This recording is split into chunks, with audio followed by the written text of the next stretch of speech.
The moment you've all been waiting for, and I've been talking about, and that is our oral historian, Anthony Riccio, is going to join us. And today's story that we talk about is going to be part of Anthony's new book, Stories, Streets, and Saints, the North End of Boston. And if you want to correspond with Anthony, his website is anthonyriccio.com. Good afternoon, Anthony. How you doing today? I'm doing well. Thanks, Joe. Sorry about all the announcements. I'm glad we got them out of the way, though. That's okay. We like to eat. As Italians, we do. The lifelong love affair with food. Yep. So what's new? I know you're writing a new book, the new book entitled Stories, Streets, and Saints, the North End of Boston. Yeah, that's about the newest thing with me right now. It's kind of taking up most of my time. It's a very long book because I collected so many of these oral histories at the time, not knowing that someday I would transcribe them all word by word, and then have the good fortune to be able to publish, actually a few books in the meantime. Since then, of oral history, and oral history is exactly that. It's our story as is told not by not necessarily by people that are analyzing us or writing thesis papers or dissertations. Not that there's anything wrong with that, but it's from the bottom up. It's from our ancestors. Because the nature of these tapes that I have, at least this collection that I'm turning into a book, date back to 1980. And the people I spoke with at the time were in their 70s, 80s, and some of them were in their 90s. So the stories they told me in 1980 date back to the turn of the century at a time where, history becomes a little foggy for us as Italian Americans. There's not really a lot of information about that period of time. And some of the stories start out in these little villages in Sicily, in Calabria, in the Campania, and in Abruzzi. And it's like daily life stories of people who actually lived there who are now telling us their stories that I've transcribed and put it into a book form, which takes kind of years to do. Oh, sure. And so last summer I spent the whole summer digitizing this one body of tapes, that these interviews that are going to be in the new book. So now that they're digitized, I can share them with you and your listening audience. That's so that great. They can get a taste of what oral history. We all know what oral history is because as Italian Americans, we all grew up with our grandparents and our parents telling us stories. That's part of our culture.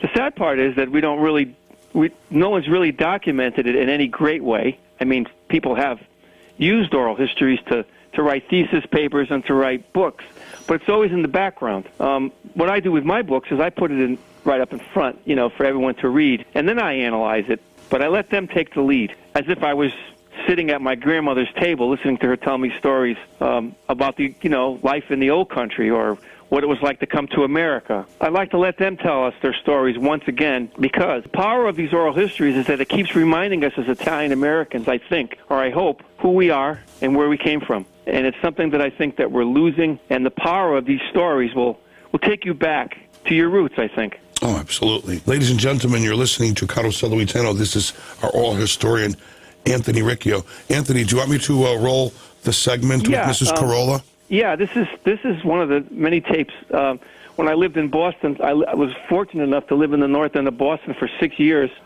working as a social worker, and I ran a drop-in center for the elderly and got to know these folks as if they were my grandparents almost. I got very close to many, many of them, and because I spoke the language and I kind of grew up in an Italian-American family and understood, the right code of behavior for these people, because you just didn't walk into the North End and start, documenting people's lives and photographing them the way I did. But because we got so close and because it was such a warm relationship, again, as if it was my own grandmother or my own grandfather, I got to know so many people, and I got a slice of their lives that maybe even their own families don't know. There's a certain intimacy to the tapes, I think, because of the relationship I had with them. Absolutely. You could hear the trust in Mrs. Carolla's voice. Absolutely. There's very a nice. warmth, and there's a warmth there, and there's an honesty to these tapes that, I think to me anyway, I mean, it'll send a little chill down your spine, because not only is she being very sincere, but she's also reminding us maybe of someone in our own family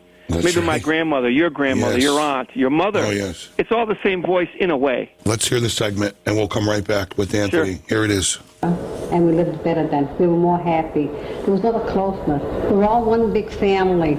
Say if we knew our neighbor was sick, we'd be there. We'd all run in. And whenever they were sick, our door was always open. There was always that welcome sign. Whatever even knocking on the door, they'd see your door open and they'd say, "Come on in," and they'd tag you. "Really in the door? Are you tired?" Or if we had wine on the table, we'd give them a glass of wine. Or whatever we had on the table. Our tables were always full those days. It was like a welcome sign. You didn't even have to put that welcome on the door because the door was open. And I miss that, and we don't have that today. Today you don't know what's going on or how or when or where. Why did your parents come here? Well, my mother came here. She was working for some family, and they got attached to my mother, and they took her here in America. When she came to America, she didn't think she was going to like it, and she never wanted to go back. Then my father came along, too, the same way. He came in with a family like my mother did. My father never had any family. He didn't know who his family was. Where was he from originally? I can't think of the name. See, I'm from the John, and my mother's Genoese. See, the northern part of Italy. And then my parents grew here, and then the family increased. And we helped my mother as much as we could. At the time, we had no rugs on the floor, hardwood floors. We used to scrub. And every day, we were 11 of us, we had our chores. We had no time to go out and play. We knew that we had to do those chores.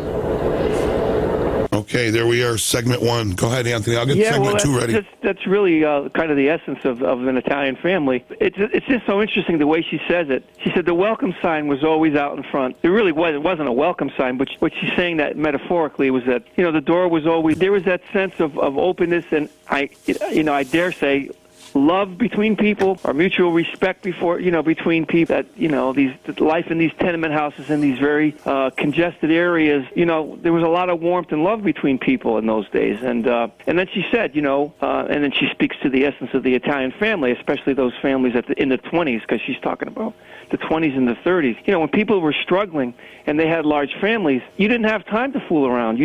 Everybody had a chore. Right. And I think she says in the next tape, she says, we were like a chain.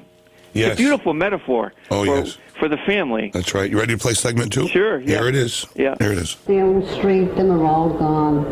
We didn't have jewelry there. We had another store. All the stores are all changed. They used to have all push carts all along Salem Street. Then they had the Horse and Teens on Blackstone Street. Tell me what Salem Street used to be like. Just Salem Street, tell me. Salem Street, you couldn't walk the streets. There was people coming from all over going. They'd look for the Italian food. There used to be the Gloria chain. It's not there no more. Oh, it's changed all over. The stores aren't like they used to be. The people were very friendly. If you had a shop, maybe say, "I'll take it home for you," And all the food was hanging, like the salamis and the prosciutto, and all those outside the store that have their beans, their lima beans, and all the olives, all different kind of olives. You don't see that today. You don't see that. It was more homely, like I say. People were more friendlier then. But today it's different, unless they're all moving out too. A lot of Italian people have gone out, they've gone far away.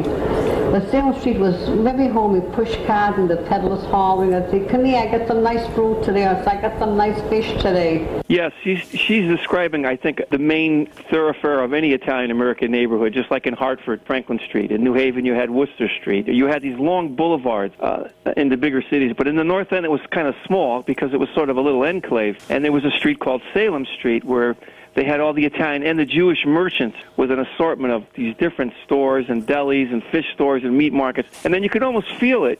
She's talking about what the streets were like. People put their push carts around. Anthony, can I ask a question? Yeah.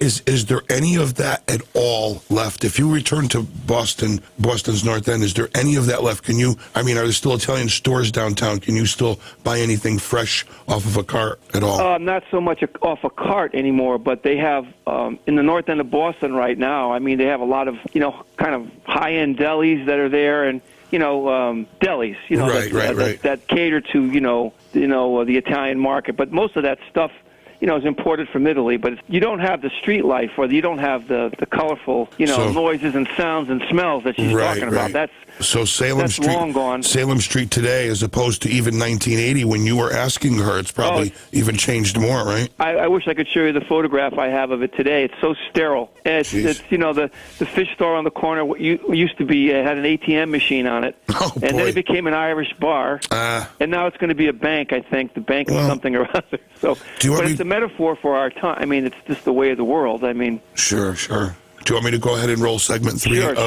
Mrs. Corolla? Here it is now, ladies and gentlemen, segment 3 we're talking with our oral historian Anthony Riccio. Here's our segment 3. My mother made all her homemade macaroni, all her breads. My mother never went out and bought anything. Everything was homemade in the house. Well, that's why we were kept very busy. Then we didn't have wash machines then. Then my mother would get that big pan and put it on the stove and boil them. One night you'd soak them, one night you'd boil them, then another night you'd put them in bleach. I mean, it may sound ridiculous, but we enjoyed it. That's all we knew. But now they have all the modern, the dishwashers and the washing machines and the dryers and I don't call it living. I call living the other way because there was a lot of closeness. Because we knew that if my sister was doing the stairs or we couldn't go by the stairs, we'd be doing something else until she got through, and then we'd be doing something else. We're always like a chain. We always were busy. Always kept very, very busy. That's why I miss my mother very much now that I lost her. Very, very much. She taught us what she knew, and what she knew was the right thing. Because the old timers, you can't take it away from them. When they put the law down, that was it. And they just lived on so much money. Because in the days, the money was very scarce. I'm not sure if she said that really beautiful line, but there's if the listeners didn't get that piece of it. At one point, she said her mother said to her, and said to all her children, and she had 13 children, a large family living in 3 or 4 rooms in the North End, and she said, "I have 13. I have room for one more."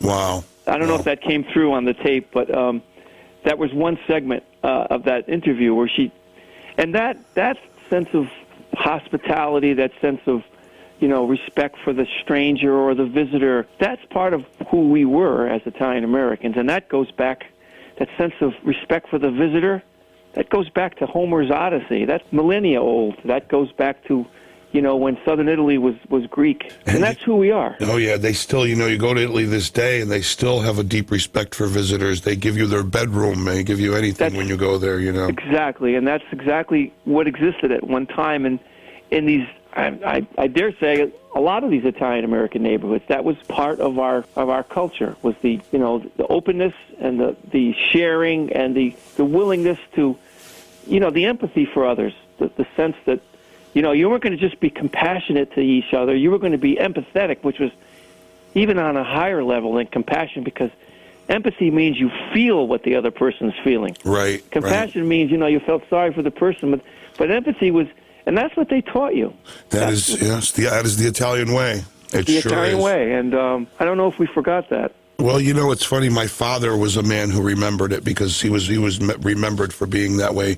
He helped many people. After he came here, as soon as he saw there were other people, because he missed his homeland perhaps so much, Yep. Every time he saw someone that happened to be struggling, he would reach out and he would help that person. And he knew what it was like to be the other. Knew it. Knew what it was, what it felt like, because he had empathy. He felt what they felt, and Absolutely. He acted. And that's another thing about about these tapes and our culture and how we were brought up. It wasn't, our parents didn't just talk the talk. They would tell you, listen, they'd say, cammina con una faccia pulita, with a clean face. In other words, don't do anything to hurt your name. But then they acted it out, too, so that you had no recourse. You couldn't say to them, well, gee, you said this, but you did that. They said that, and then they backed it up in the way they lived very well. That's right. Oh, no, you're that's absolutely very right. ingrained in us. Forgotten now. I'm not so sure. When Mrs. Corolla at the end, was talking, it reminded me about her mother. It reminded me about my mother, what she says, and how that was the right thing. You knew that what your mother was telling you was the right thing. Right. It's right. There was no discussion, and you didn't discuss it because you knew in your heart of hearts it was true and right. And that's what I call, we had a culture and a code of righteous behavior as Italian Americans. by and large, most of us had that background. What a beautiful subject for your new book, and the new book being called, by Anthony Riccio, the new book being called Stories, Streets, and Saints, the North End of Boston. And you could visit Anthony's website at anthonyriccio.com. And Anthony, we have to get you to come up to Waterbury, at least to the Sons and Daughters of Italy, or perhaps even Unico again, and we'd love to have you. And you know that I've been trying to set these things up. So My pleasure. thank you so much for coming on. Okay, my pleasure again. I can't wait to have you on again. Ladies and gentlemen, Anthony Riccio. Thank you very much, Anthony. Okay, Joe, take care. Thanks.